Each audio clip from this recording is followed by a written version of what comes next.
Coffee and Tea with Aeson and Joe. How are you, darling? Well, not to be confused with Lady Gwen or Tracy. Right. I'm Techie Joe. So this is, I think, my first time on Coffee and Tea. Yes, it's your first time on Coffee and Tea. It is. This was kind of been reserved for the psychics, but we thought we'd bring on the psychic manager / husband Mm-hmm. and have some fun. Yes. Jason, what was your assumptions? Oh, God. What were my assumptions? I had many. I know. Yeah.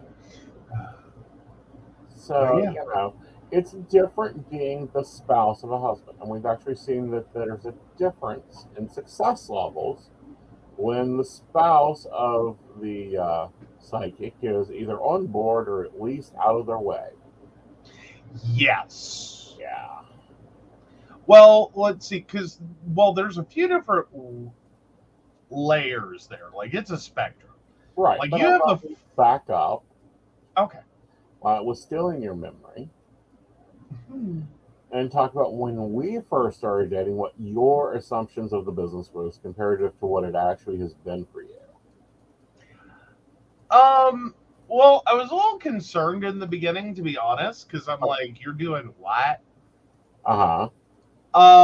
Is kind of where that hit at. And it was kind of this moment of like, okay, but like, what are you actually doing? Like, and so there was an inevitable point in the very beginning that you are not, and keep in mind, this was all over the phone. Right. Is my first exposure, is he's working network. He's, at, the house in Princeton. And so I'm sitting there hearing half the conversation. Right. Which is fine. I can at least marginally fill in or get a clue what the other half of the conversation must sound like. At least marginally. Enough to know a little bit about, okay, so what are these people asking? So what, was that in response to? Like, why would you say that? Okay. And so, one, it became very easy to tune out. Because I don't need to. Like, really, I don't. Right. But from what I was hearing, it's like, okay, so this is a little different than I thought. Because honestly, it starts. Joe overhears burn his shit and can fill in the blanks. Yes, I can, at least close enough for my comfort level. But I will say that was one of the phrases, and this was much later on than what we're talking about, that I had a, do what? Did you just seriously tell her? Yes. To burn his shit. And you're like, I did. I'm like, oh, okay. Like, that's all I need to hear. All right, cool. He must be real bad. But no, for the most part, from at least the other side of the conversation, from his side of the conversation, what one can easily overhear, because that is unfortunately possible if you happen to be in the same room or whatever. Doesn't mean I know who he's talking to or what they're talking about or anything like that. Right. Joe is just like, I don't want called in court.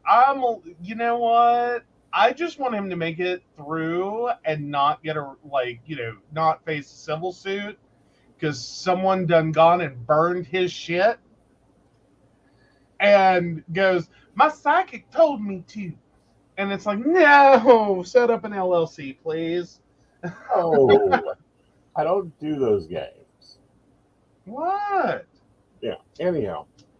But no, originally in the beginning, way before you even heard calls, because the first couple times I didn't work when I came up. Yeah. Well, see, and what was funny was it was so cute. It was so cute. Early on, he was like, "I'm a life coach," and I went, "Bullshit! I've already been to your website. No, you're not. You're right. So try again." All right. And he's like, "Wait, what?" I'm like, "Yeah, I already saw you're on a psychic network. That's what you do." And he's like, "Uh-huh." Like it's rare. You really got to catch him off guard to have his voice go up a nice octave or two. Uh-huh. And his did. And it was cute. It was very cute. Thank you, Invisible Assistant. So anyway, his little voice went up an octave or two, and it was cute and darling.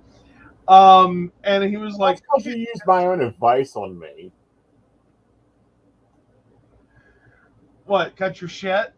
No. Men are lazy. If you want to know anything about your husband, Oh yeah, well yeah. men Advice are you lazy. frequently If you want give to know is anything about your boyfriend, you date a new guy, get his fucking email. yeah. Then go search that screen name everywhere. Yeah. They will have the Yeah. same fucking screen name. All you got to do is fit it into Google. It'll tell you everything you want to know about that man. Yeah. So yeah, and so I did. Yeah. Oh, like it was cute. It was darling. And so he had this whole moment like, "Wait, what?" And I'm like, "Yeah, I already know. Move on." Like, I'm fine with this. Like,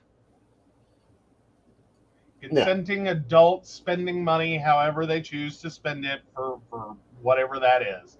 Right. I don't know if you're any good at it, but I'm assuming since it seems to be what pays the bills, you must be pretty decent. Right. So. Either that or you got a sugar daddy somewhere. You know. What? I was open to some different things. Like maybe he's doing escorting. I don't know. Well, that could have been handy. Unfortunately, I tend to run into sweet and low daddies. Instead of sugar daddies. Yeah, you get splendid daddies. That's what you get. No, honey, I get worse than that. It's normally sweet and low daddies. Splendid daddies are cute. Oh yeah, no, I do. I'm horrible for that. Right. Like, don't give me your email address, like amateur. I will go look you up. Right. I will do this. I will be like, who the hell this bitch? What's she about? I will do that to anyone. You gave me your email address. Like, you should have been smart enough to give me one that, wasn't attached to anything. Well, at the time, I didn't have one attached to it. I did not have a second or third or 15. I wasn't dating a techie husband at the time. Anyway. Like, you've been giving this advice for years. I know. And you did it yourself. You're like, all his accounts at one point were under the same screen name. Right. Everything was under that. And I'm like, okay, so like I found everything I needed to know. I'm good. Like, did I see any glaring red flags? Like, he's over on BDSM.com. I don't know if that's a real site, but you get my gist. Mm-hmm. Like, is he over on BDSM.com going, how can I better abuse my husband? No? Okay, cool. This sounds great. Is he, like pedosrus.com. Does he have a registration? No. Again, don't know if that's a real site, but you get my point. Nothing stuck up as like, okay, like, meh. Like, that's a red flag. Don't want to see him. Well, to answer your question, yes, it is a real site. Unfortunately, it is owned by Adult Friend Finder. I'm sorry, BDSM.com? Yep. Okay. Oh, you got all excited you were going to buy a domain. No, you're not. No, you're not. You're not buying any more domains. Your domain credit is canceled. You're done. You're done. Anyhow. Like, do you know how many flipping websites we have? Yes, I do. I have them all logged in an Excel spreadsheet that I go through and check every month. Anyway, it's a scary number. So yeah, like I went through, I took a look. I'm like, okay, I'm fine with all this. Okay, some of his beliefs and mine don't necessarily correlate, whatever. It's nothing that out there or insane or unheard of or whatever. You know what I mean? Like that's where I was at. All That's right. where I'm at. Like, okay, cool. Nothing I have not met, seen, known, dealt with before. Keep in mind, I was friends with emo kids in high school. I was like, dear sweet Shannon, not in the comments, Shannon, but my friend from college was the president of the Wiccan Pagan Student Association. Okay, I know things. I'm not totally involved, but I know things. Like, this is not new ground. This is not earth shattering. This is not. It's like, okay, so it's going to be like hanging out with my friend Shannon. Cool. Right. Like, that's just where I found it. This is going to be like hanging out with my friend Shannon. I'm cool. Right. Like, I can hang. Like, I don't have a problem with pagans. Pagans are good people. I like the pagans. Satanists are a little more fun at a party. That's a different story. Depending on the party, really. But anyhow. Satanists never have potlucks. Pagans always, y'all are fucking crockpot people. Yes. Like, you're like Midwestern moms with those damn crockpots. Hey, we can make... I'm just saying. My next cheat day, that reminds me, there's a salad I want to make.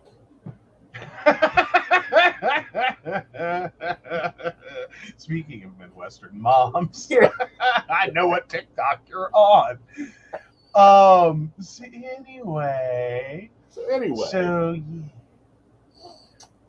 So Shannon put up a reel of mugs that we all need. Yes, I want them. Oh.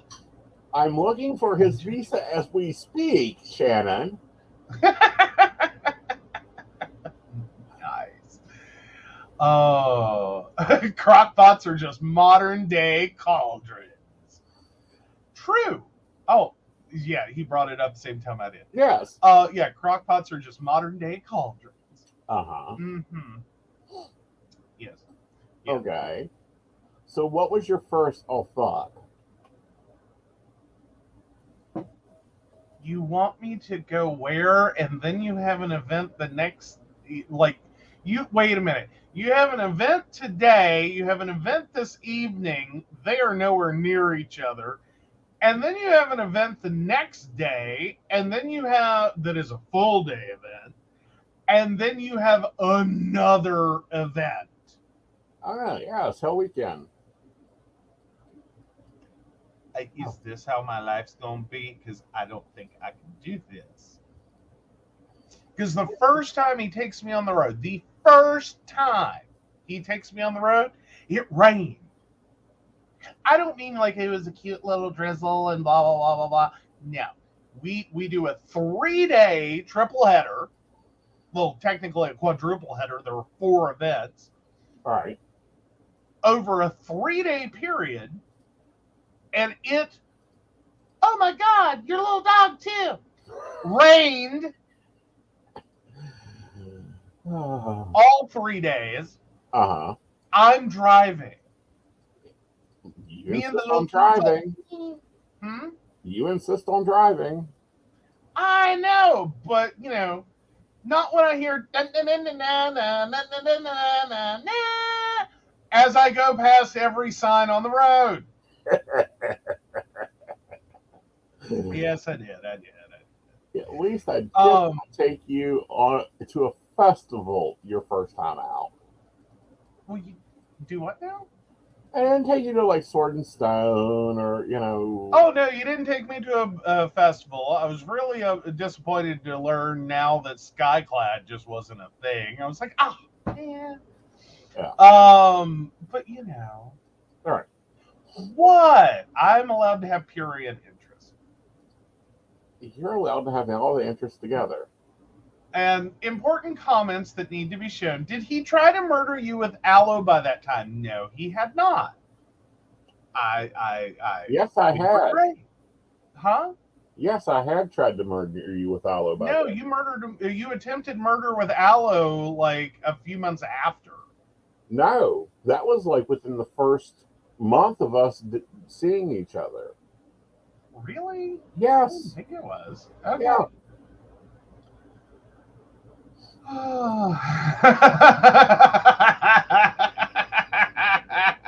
First time I brought the hubby out, he wanted to watch movies at my house. I was like, I live in the middle of nowhere. Like, no one can hear you scream. Ah, love it. Love it. Oh, there's more. He thought I was lying. He started freaking out halfway there. I was like, I told you I live in the middle of the woods, the middle of nowhere. No one can hear you scream. Why do you think I'm lying? Well, it's called exaggeration, and sometimes we think that's what happens. It's like every time I tell people, or used to, about the house in Princeton, like, we live right next to the hospital. Everyone thinks you mean you're in the near vicinity of the hospital, and it's like, no, house, hospital. Like, there's just a road. That's all there is. Hospital, house. But, like, we're in its shadow most of the day, okay? Yeah, until about 4 o'clock in the afternoon. I know, and then everything lights up like a. And that's not even because we're out of the shadow. That's because the angle of the sun bounces off the glass and lights up the front of the house. Yes, it was the best. That would have been perfect to put a sign up. People would have been able to see it. But anyhow, moving on. So last but not least, he says, I wasn't expecting to hear banjo music. Fair enough. Fair enough. Oh, Joe just wanted to run around naked, says Brenda. No, I mean, like, these were, like, I just wanted to stare at naked people running around. That's me. That's who I am. I'm a voyeur, not an exhibitionist. Uh-huh. What? Not. Anywho, Anywho. so we do this quadruple header event, and I'm like, oh, this was so much fun. Shoot me now. And it was fun. It really was. These were great events, wonderful venues. Like, it was great. Yeah, this was, you got to see me at one of my busiest events of the year. Not what was the busiest. Mm-hmm. Yeah. So there was a lot going on. You guys going to the there's a testicle festival? Yeah. What is the testicle festival? Well, normally it's held in colder weather. I don't know why they're having a different kind of weather. I think if it's held in cold weather, that's called the No Testicle Festival. Yeah. Like, good luck finding them. It's Mountain Oyster Festival is what it is. Mm-mm-mm-mm. Oh, okay. Did not. Okay. Like, I've heard of that, but no, I don't think we're going to that. No. But again, anyhow. So, what was your eye opener when it came to how we handled business, or how I handled business? Like the corporate world side. Honestly, it was a lot of the conversations we ended up having. Uh-huh. Where it's like, y'all might be thinking that, like, here's the Ace and Joe relationship. We get up each morning and we go into meditation. After meditation, we then turn and have deep philosophical conversations about the universe. No! That lasted for about 2 months. No, we don't. Like, I'm not saying we have never had a deep conversation. We have. I'm not saying that we have never done a meditation together. We have. I'm saying if you think that's what it's like all the time, no. We have fucking business meetings. We're talking marketing. We're talking, email lists and HTML and coding and MailChimp and all the parts of the business. Mm-hmm. there are moments I wish I could say we had a deep, long meditation this morning, followed by like a chakra cleansing. Because by God, that meeting I just came out of regarding, this, was not the greatest in the world. Look, we've had a couple. Well, I know we're going to get to some of the stunts. Some of the networks I've worked with you and Co.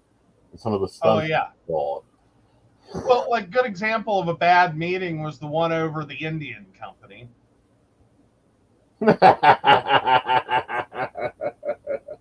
Oh, like that was the meeting that never ended. Yeah. Yeah. Well, because there were I talk about it like it was one meeting. It was actually like 5 different meetings we ended up having on that one. Yeah. Just because they kept moving the goalposts. Mm-hmm. And for a good portion, they looked legit. And then it got to the point that it's like, okay, no, this is a scam. Like, as in, if it's not a scam, it should be classified a scam because what they're doing is scammy as fuck. Yeah, they still technically owe me $300. At least. Well, I don't know But what anyway. the current rupee exchange is to debate that one. Yeah. But no, so that's most, like, those are the deeper conversations we truly have are literally about the business.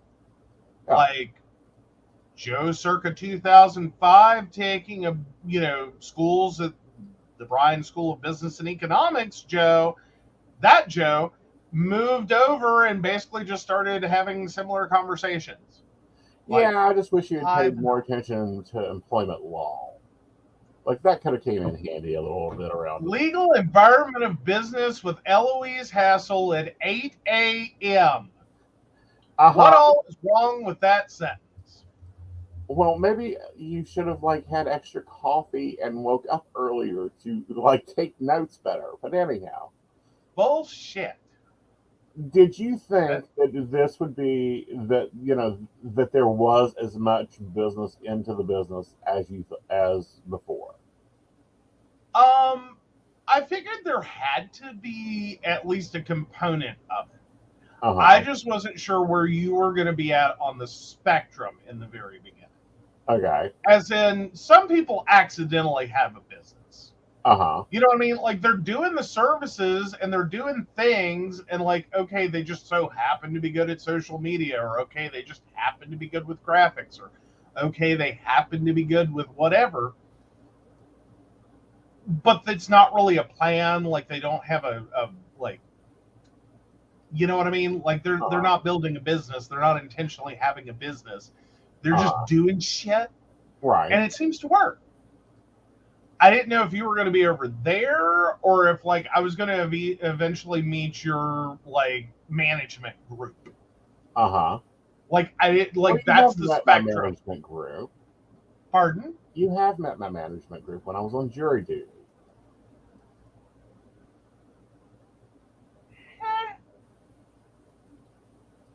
When I was on jury duty, you had a meeting with my management. Okay, so I might have talked to myself for 15 minutes. What's your point? Not you. No, that's not what I'm talking about. I'm talking about the entities that facilitate and manage. Yeah. Sorry, I had forgotten about having to take that meeting on his behalf. Uh-huh. I still think she finds that hysterically funny. Right. Because no, I actually did have to show up. Aeson was on jury duty, and they've got him slated to be in this meeting. And he's like, it's fine, I can run you through it. And I'm like, okay. So he runs me through all the different points, and he's like, anything they ask or talk about around there, you should be fine with. And I'm like, okay, fine, I get it. And so I go into this meeting, and it's like, hi, I'm not Aeson.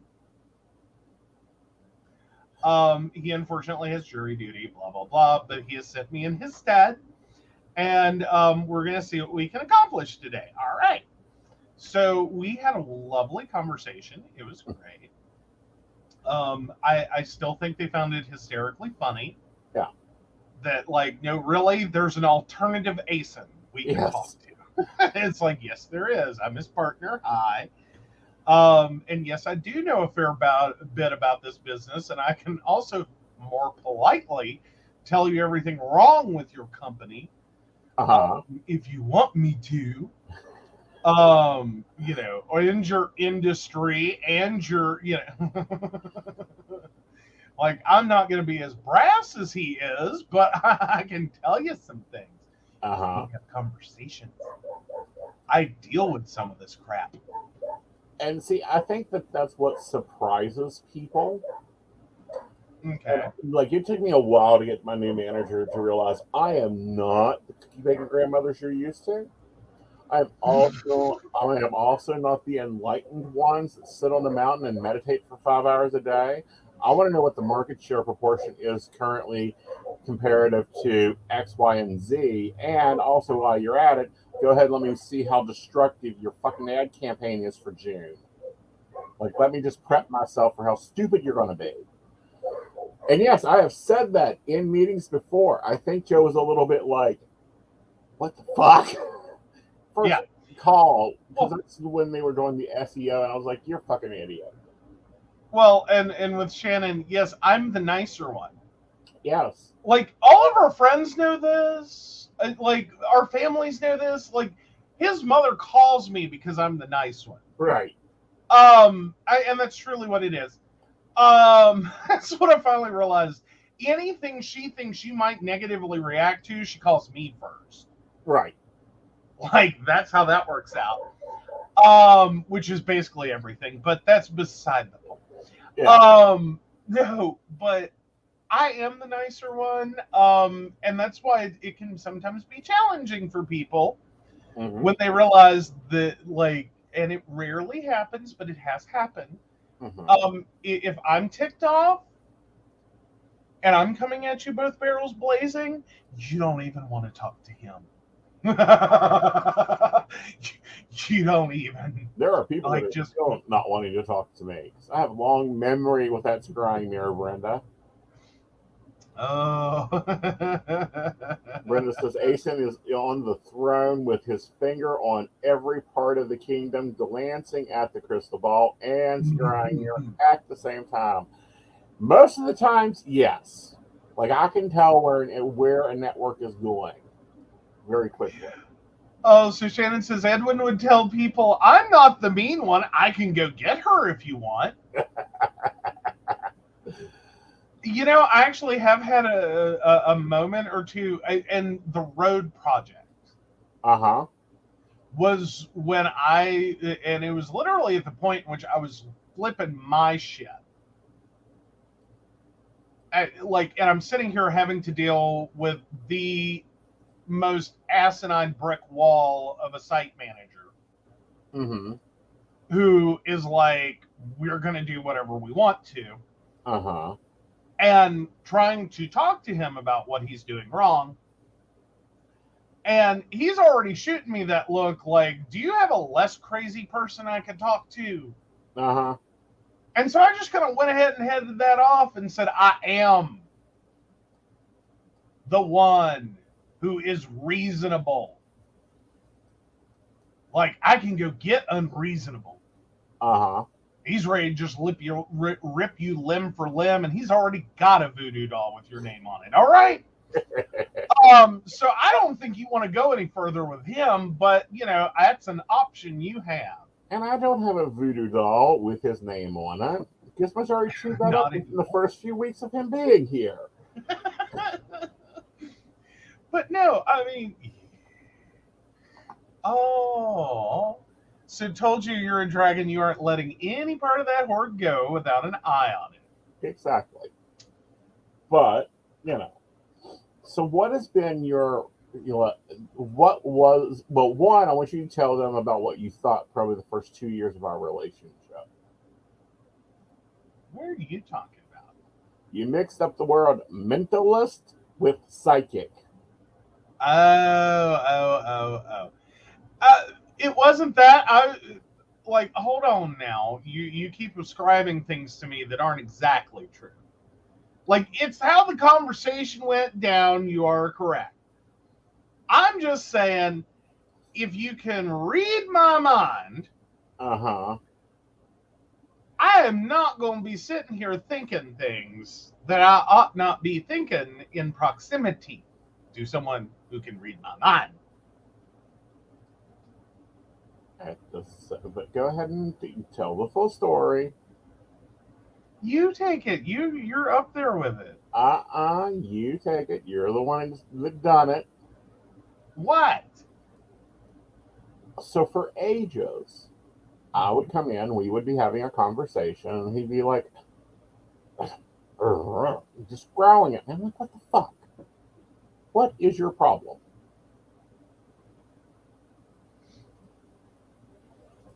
Take it away. I'm trying to figure out where you're going. I don't know. You get off the phone with your sister, and we go to Walmart, and I sit there and I pick out the whatever. Oh yeah, no. Him and my sister are on the same wavelength. It's really annoying. It's really annoying because it sounds like he eavesdrops on all of our conversations, but no, they're just on the same line sometimes, and it's like, really, could y'all not? Because that fucked me up for the longest time. Like, you're either reading my mind, reading her mind. The minute you heard me on the phone, you decided to eavesdrop one way or another, or something. Right. No, turns out him and her, like, literally, I'm in a relationship with my sister, is how this works out. And I've said that. He doesn't like when I say that at all. It just, ew, no. No, I don't have a problem with that, And I've not because he has any problem with my sister, just because of like how West Virginia that sounds. Well, no.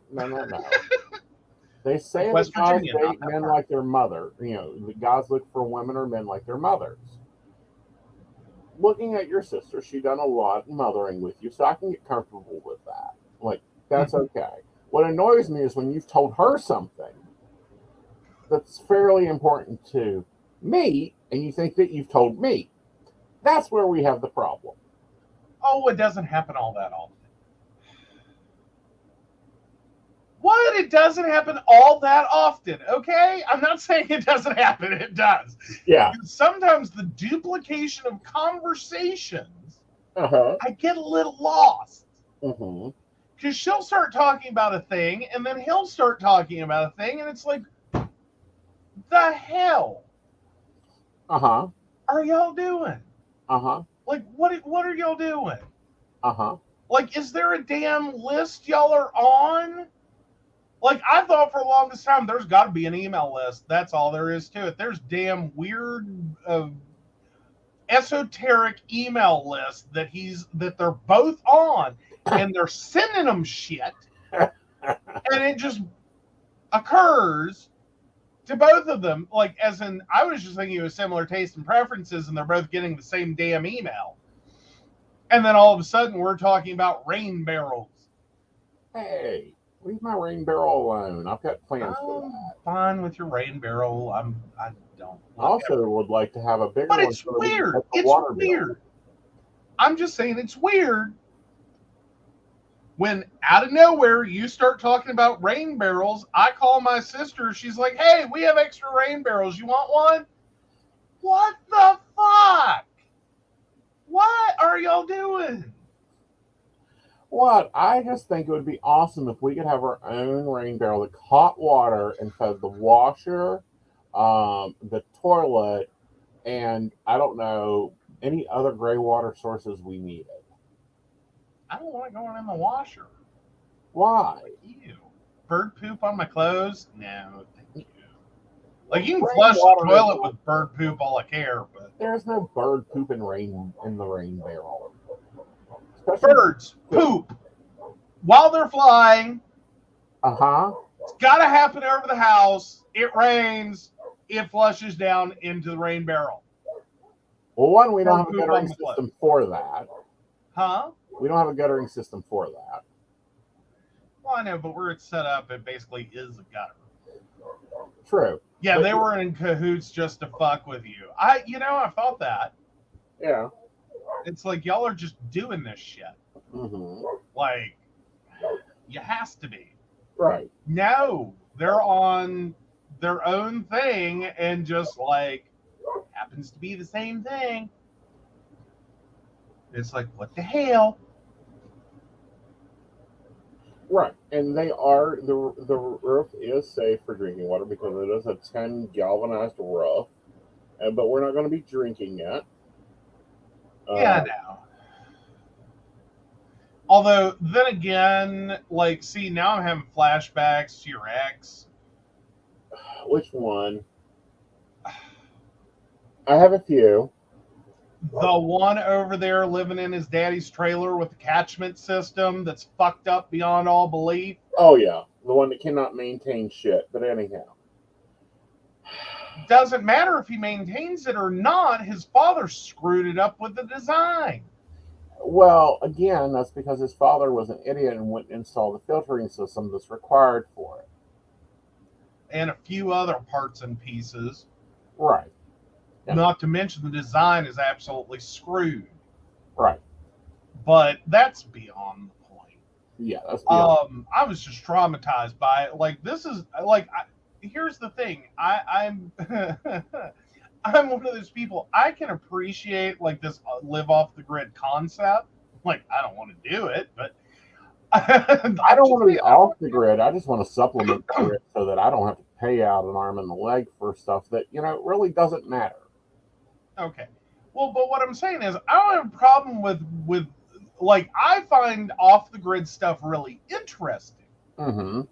I don't want to live off the grid. Right. But I find interest in it, and mechanically, like, how do you overcome this and how do you overcome that? And so I get really excited for a minute when someone has these things, like a rainwater catchment system that's going to provide water for their entire home. Right. Really? I want to see it. Mm-hmm. And then you start explaining that it doesn't work, and then little bits and pieces you're telling me, I'm going, well, that's why it doesn't fucking work, you idiot. Right. You can't do that. Oh my God, it's a gravity-fed system. Why are you trying to run water uphill? Because he's an idiot and he doesn't understand basic mechanics of structural engineering. But anyhow. Mm-hmm. So what has been your weirdest moment as Mr. Knight? I don't know. Have I had any weird moments as Mr. Knight? I don't think so. Oh, yeah, no, there was one. Never mind. That was the woman who's bound and determined I was going to read her tarot cards for her. And I'm like, I don't even know what I'm doing. Like, I will not do this. I do not know anything about tarot cards. I am here to collect money, make change, hand out business cards, hand out pamphlets, take notes, keep a list of clients so that everyone, keeps in a nice orderly line, but doesn't have to just stand here and wait in line, and usher you to him. Other than that, no. And she was determined, no, you're going to read my cards. And I'm like, I am not. Like, you're the reader for me. And no, I am not. She was determined. Mm-hmm. She still didn't get a reading, but she was determined. Well, she got a reading from me, but she was determined to get a reading from you. And I'm like, nope, that's the husband. He's here to, or... I'm an emotional support animal. What the hell do you want from me? Right. I will bite you. That's when you saw that other event. Do what now? The event you got called by your full legal name and said, I'm done.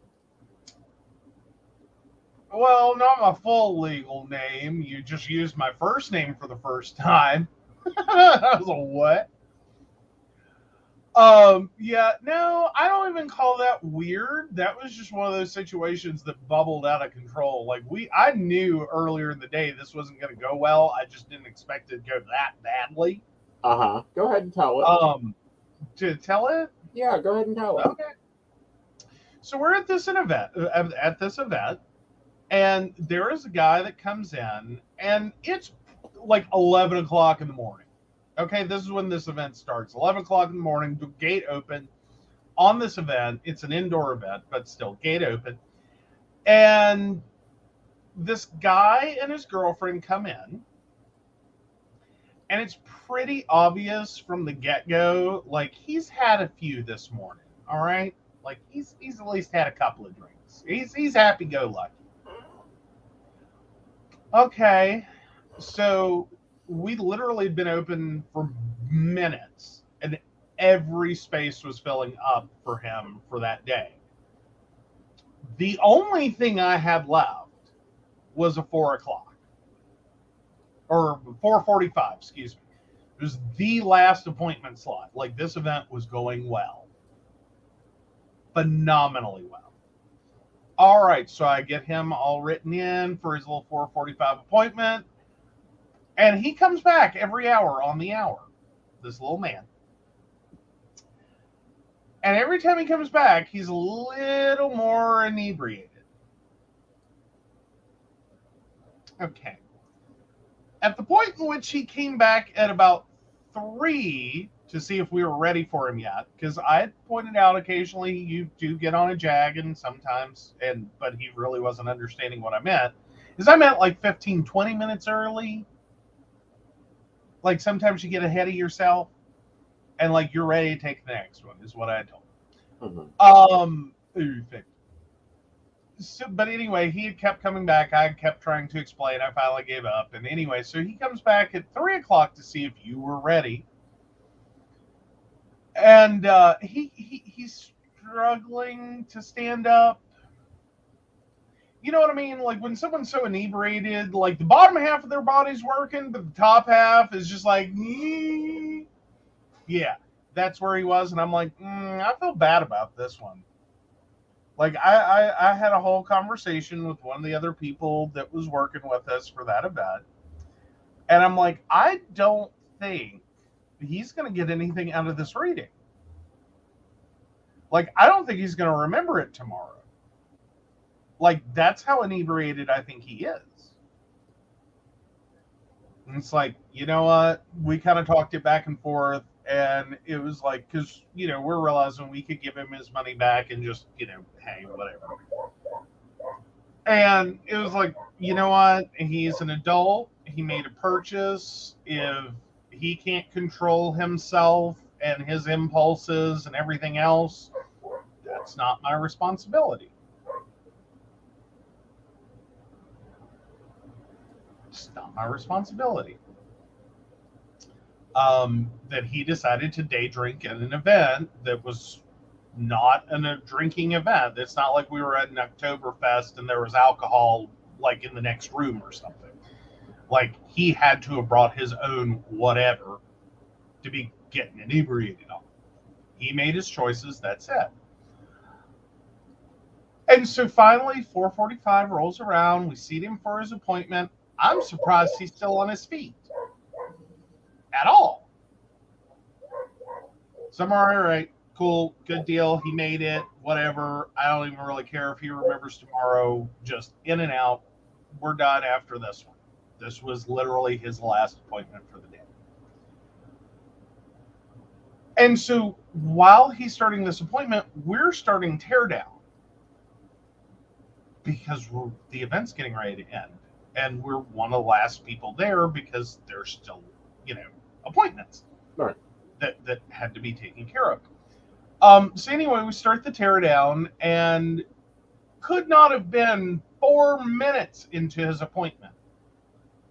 I'm not even really paying attention at this point because we have had a perfect, lovely, wonderful day. Everyone's been really awesome and nice.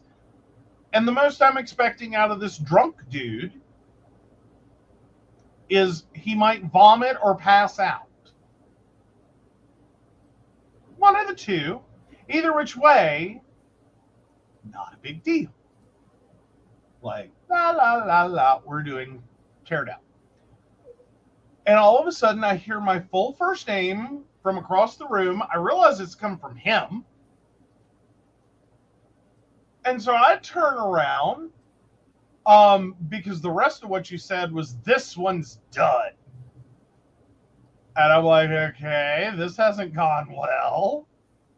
And so he proceeds to go off, and apparently had in the appointment. Yeah. Like, I had to really hold my professional conduct during that appointment. Mm-hmm. But he proceeds to start going off on me and like, I want to tell you. And I'm like, okay, dude, you go ahead and tell me. You tell me. And I start kind of corralling him towards the door. Like, go ahead, tell me what's going on, man. Like, I want to hear what's going on. What you thinking, buddy?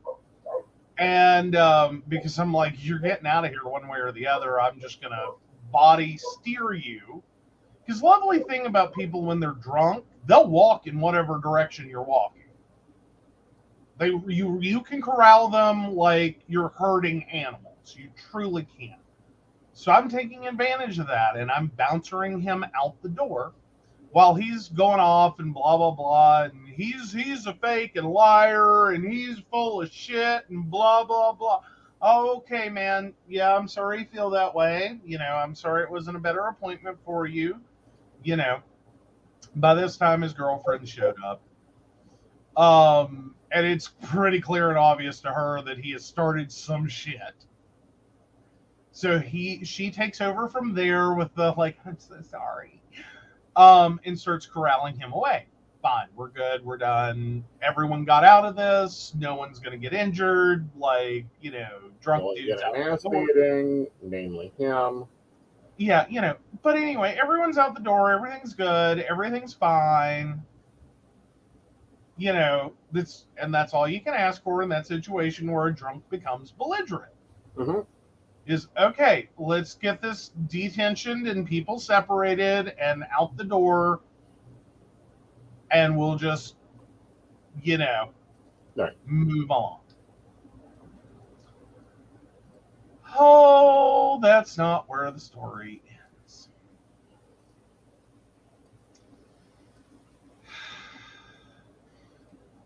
So we finish packing up, get in the car, and leave. He's furious, obviously, for good reason. I'm not saying he shouldn't have been furious. I would have been furious, but hey, I'm just sitting here still focusing on, we got everyone separated, no punches were thrown. We're good. We're good. As best you can hope for in that situation. We're good. Well, so somewhere in that we, left / his girlfriend and him walked away. He apparently got away from his girlfriend while still on the property for this venue, and then ended up passing out on one of their benches. 911 was called. The venue was furious because they were effectively responsible for him, at least from their perspective, from their insurance liability perspective. He was on their property. So they became very upset that they didn't know about the situation.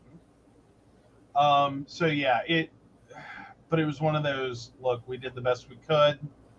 If you wanted to go better, maybe you should have hired security.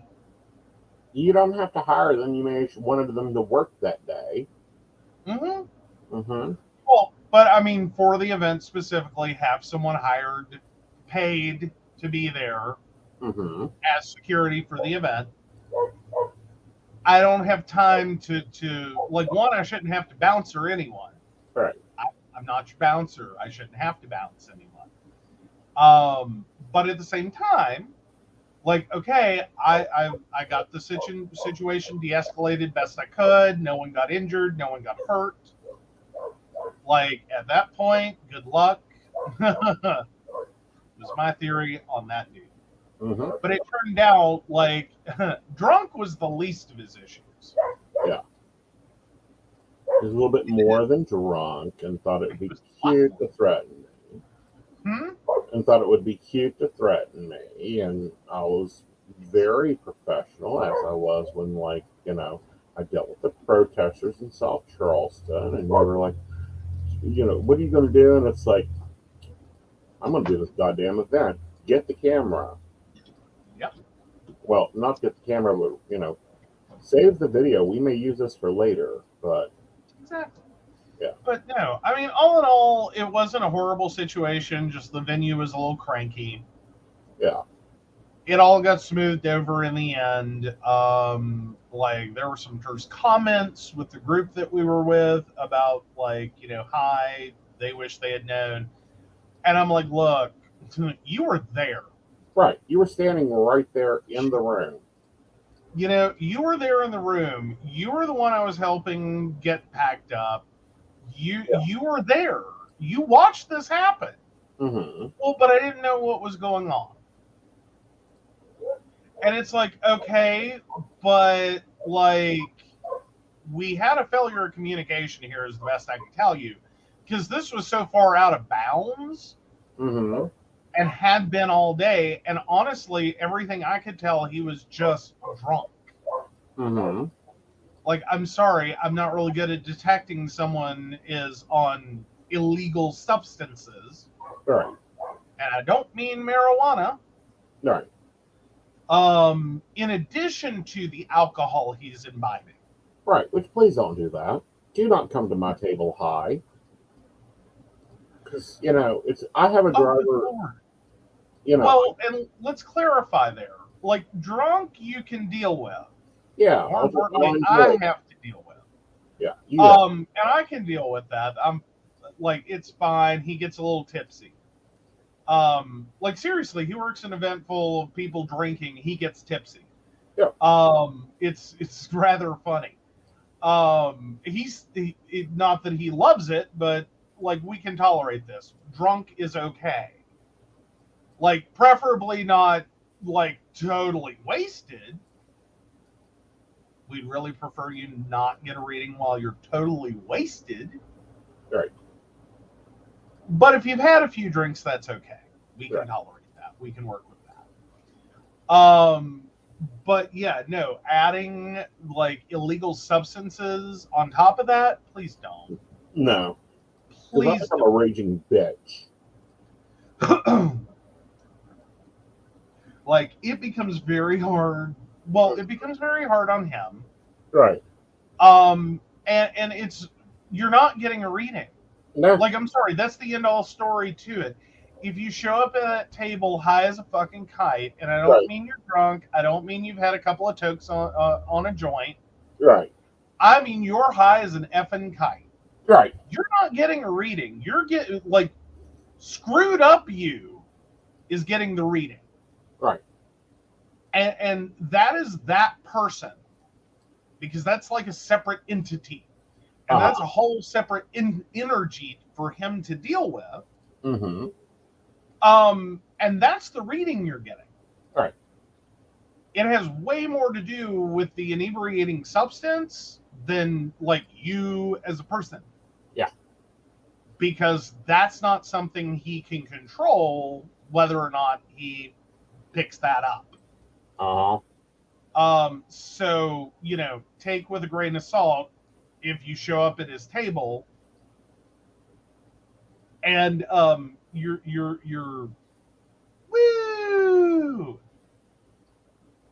because that reading now has more to do with the woo than you. Well, no, they're going to get a reading. They're just not going to get a nice Aeson, this is where you're going, this is what you're doing. It's going to be here's what you're fucking going to do. Here's how your fucking life's going to be. And yeah, you're going to fucking deal with it. Oh, so Shannon's like, define high. Technically, I'm always high if you go off my med dosage. Not what we're talking about. No. Like, if you're still legally allowed to drive a vehicle because you're not considered a risk to yourself and others, you're fine. Yeah. If you can go into work in the state you're in, you're fine. It's like, don't come for a reading when you have a headache. Let's not. I don't need to have stock in Excedrin. Well, more importantly, don't come for a reading if you have a migraine. Yeah. Like, that shit spreads. Yeah. That's a weird one to have to acknowledge, and it's a commonality Mm-hmm. that I've seen amongst readers is like, please, please, dear God, if you have a migraine, stay home. Yeah. You are asking people to be empathetic towards you. They don't get to filter. Right. Like, with that empathy comes a good dose of what you're experiencing, which includes the migraine. Okay. Yeah, don't do So that. your weirdest moment as either my manager or my husband. You're not gonna like it. Okay. It's the weirdest, but it's also the most gobsmacking moment for me. So this was actually just this past year,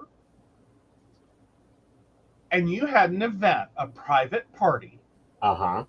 a carnival themed party where you had been invited and they had no clue what they were getting into. That has nothing to do with the story. What does have to do with the story is we had to go pick up some supplies for the event. Right. And we are at a Dollar Tree. Right. And I'm in Aeson mode. He has no, you're not in Aeson mode yet. You're in pre-show mode. Uh-huh. You are doing your setup, you are getting your day planned, you are like gearing up, energizing, whatever you want to talk. But anyway, he is getting all, ready to go on stage. There's not a stage, but you get our point. He is getting ready to work. Yeah. He is in the zone. He is ready to go. We are making this quick stop. We are picking up the following items. I have to do this. I have to do that. You need to do this. That's the mode he's in. Right. So we're at this Dollar General. Or, excuse me, Dollar Tree. Right. And one of our followers came up to him. And it was like, "Hi, Aeson." And is expecting to meet Aeson Knight. And they did not. Yeah, and I'm really sorry about this. Now, understand what was going on was we were running late for time, which I don't like. I like to be at an event at least 30 minutes before I have to be there. Yeah. And we were going to be, like, with this stop, we were going to be, like, maybe a minute or two before we were supposed to be there for setup. Right. And then, also this event was supposed to provide this stuff. So we already have a contract issue going on. Mm-hmm. I.e., they were supposed to do this, not me. Right. So, and like, we were happy to do this, like the additional supplies, and we were fine with that. It's just like, could you have told us earlier? Yeah, because, I have a level of presentation to everything. Yeah, but it's like, it's fine. We'll make it work. It's cool. Right. So that's what we were doing. And so this lovely follower comes up, all excited to meet Aeson publicly, locally, in their neighborhood. Because technically in our neighborhood. Yeah. And he just became the most dismissive human being on the planet. Hi. And walked away. Right. And I'm standing there like, "Hi, how are you? I'm so sorry. We're getting ready for an event." Right. Like, trying to apologize for him. And I catch up with him 3 hours over, and I'm like, "The fuck is wrong with you? You just broke your primary rules on when running into someone in public." Right. He's like, "What?" I mean, just total goofball. Like, what? Yeah, they met the diva version of motherfuckers. I have to go and create a sign for a booth that I wasn't supposed, and I didn't like the booth title. They hired a psychic but wanted to call me fortune teller, and I have a very big problem with that F word there. The what F word? The fortune teller part. Mm-hmm. I don't do the Cosby Show. I know, but you were hired for a carnival themed event. Mm-hmm. Yeah. They wanted woo-woo, but in a, like, child-friendly, because this turns out to be a child's birthday party. Yeah. I know. I think it was a family reunion. Yeah, it was a Oh family. no, that's right. There was a family. It was a carnival themed family reunion. Like someone had a moment. Well, someone used the power of Google. Yeah, Yeah, looked for a fortune teller, yeah, and this is what happened. yeah. This is why I don't have a membership on Bark anymore. Um, Yeah, it was an okay event. It wasn't the greatest, but it was fine. it was kind of Um, funny though. oh yeah, you can't tell that half of the story. Please don't tell that half No, of the I won't. story. Thank Hi. you. Yeah, but no, it was a good event. It was a good event. I like, and that's when I was like, okay, I can do local events. I just have to have everything prepped to do them. hmm So, but yeah, that was a moment. Like we had a whole conversation about the fact that this follower did not meet Aeson Knight that night. No. They met Aeson Knight running a few minutes behind schedule, getting ready to go into an event, Mm-hmm. not ready to talk to people yet, ready to set up for the event and have everything run smoothly. Right. That's a different human being. Yeah, that's the old dragon me. It's like, get the fuck out of the way. I got to get my shit, get my makeup on, and I'll hit the stage. And then it's like, hi, and I'm really sorry. And if you run into me again, please come up and talk to me. I love coming up and talking to people.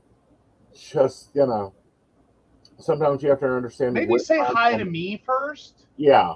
I can let you know if he's there, and then if I have pre-warning Uh huh. that you want to meet him, I can smack him, I can Gibbs him, Uh huh. and knock him out of the state at least temporarily, Right. so that he can be the Aeson Knight you wanted to meet, Right. not the like demon on a war path that you unfortunately met. I was not a demon on a warpath. Really? I was not. I said hi. How are you? Because she started this. You don't know me, and I'm like, I know most of every fucking body in this goddamn city. I know you, but anyway, or in This someone is related basically. to you. I This is don't have time basically to yes. talk about my father, or which is what I normally get handed in that store hmm is oh, you don't know me. I went to your father's church, or your father baptized me, and I remember when you were look. That's what I was expecting. Yeah, and like you did heart like she barely got any words out Mm-hmm. before you're like, oh hi, and walked the other direction. And I'm just standing there mortified, like he did what? Oh my god! Well, Oh and my that's because of god! what I was going after was in the other aisle, and it's like, damn it, wrong aisle. I need the $5 signs, not the $1 signs. Like Anyhow, he laughs at me when I tell the story of the time I accidentally fired someone at work, and I'm like, see, this is your equivalent. yes, walk up Like to me at work. Walk up to me before a show. Ask me if you're fired. Yes, you're fired. Get off my stage. basically, like that's how that works. Yeah. Joe, why you leave me with a stranger?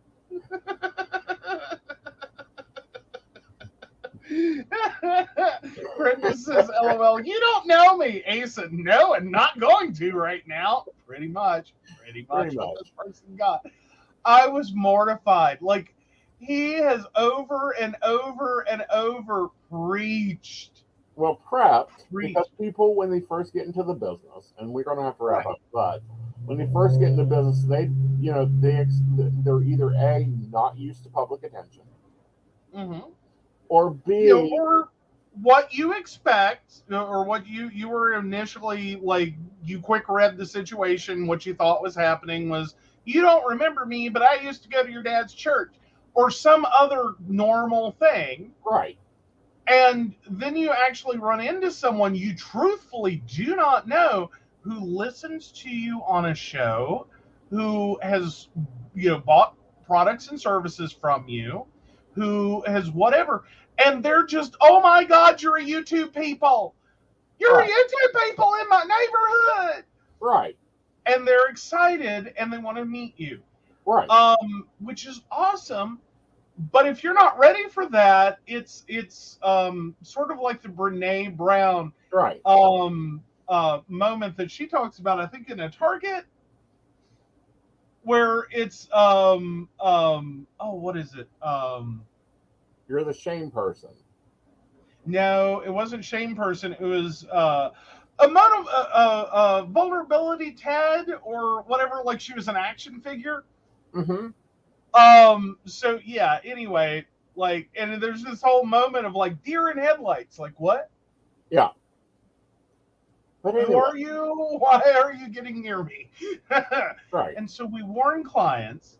We prep them. We prepare them for this will eventually happen. Right.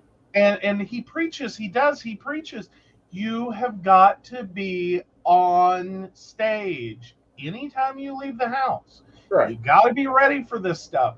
You got to be ready to meet these people. You got, and then he does it Right. by walking away, and I'm like, Jesus Christ. Yeah, but at the same time, and I'm not making excuses, but one, it gets a little interesting sometimes when you're coming from when you're a pastor's son and you're coming from that era of you don't know me, but my father changed my life. You don't know me, but blah blah blah, and it's like I don't have time for this right now. And then when it's now you, that's a total like what? Like he tried to point it out to him, because I'm sorry, I don't go to Walmart because of this shit.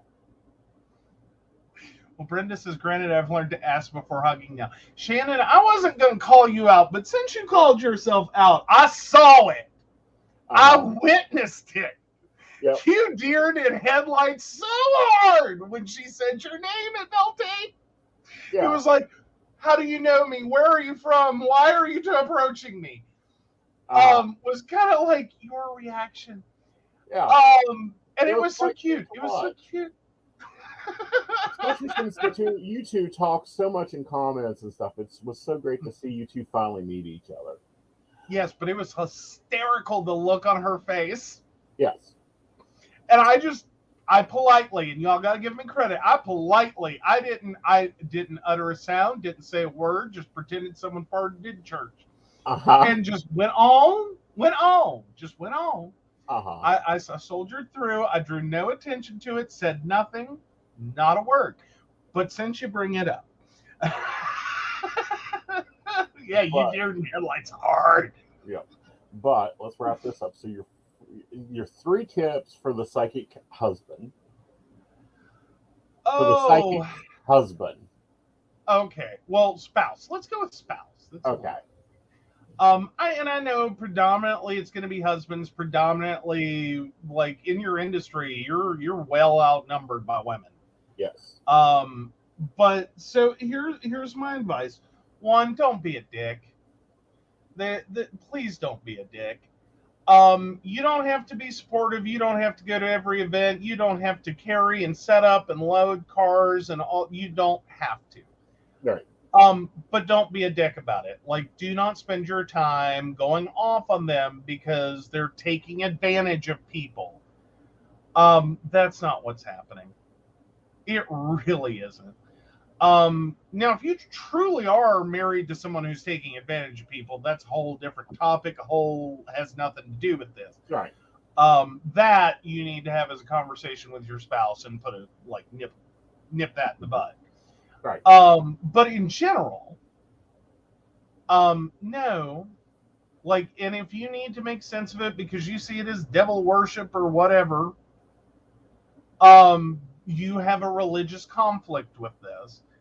Liken it because 80-90% of it works out to basically being supportive of other human beings and empathetic of what they're going through in various situations.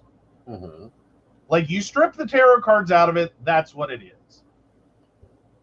It's sort of like if you go, like the difference in some instances between seeing a counselor through a medical provider and seeing your pastor.